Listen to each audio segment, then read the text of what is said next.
engaged, and your fiance died, right? He passed away in Afghanistan. He was a Marine. He was deployed? Yes. And he was killed in Afghanistan? Yes. But then you pulled things together and you found another relationship with a boyfriend. But he took his own life. Next to me while I was sleeping. Yeah. And you were in bed together? I was in the chair next to him. In the lazy chair. When I talked to the police officers that night, they told me that you were in the living room when it happened and he was alone in the bedroom. He shot himself at the computer right next to me.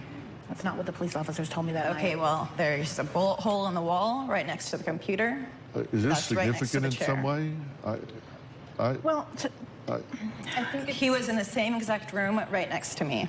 I think it's significant in a way that I do feel like my sister has a tendency to kind of exaggerate a story a little bit to kind of, I don't know, maybe to victimize herself a little bit more. I was right next to him. I don't want to dispute the fact that these things happen and that she's hurt about it, but I do feel like in order for her to ever recover from it, she has to look at it from a very honest perspective. You've never woken up to a gunshot and looked over and saw blood all over the wall. I understand and a bullet that, hole but in the wall, and someone I guess toppled what I'm over. disputing is that I don't think that he was technically your boyfriend.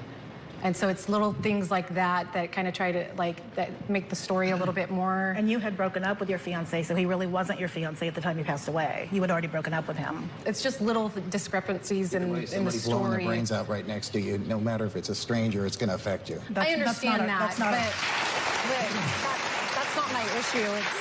It's more about, I feel like in order to fully recover from it, I just feel like it has to come from a very honest place. Because you look at that list and you think, oh, well, geez, no wonder she drinks, you know?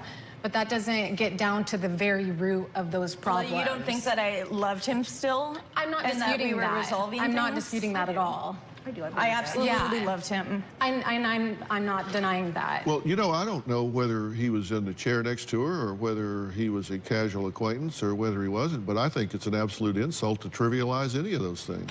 That's not my goal. I don't know what the hell you're talking about, but I think it's an insult to trivialize any of those things, I do whether it's your too. mother leaving or whatever. I don't know what you're talking about. So you apparently have some insight I don't have. So why is she drinking then?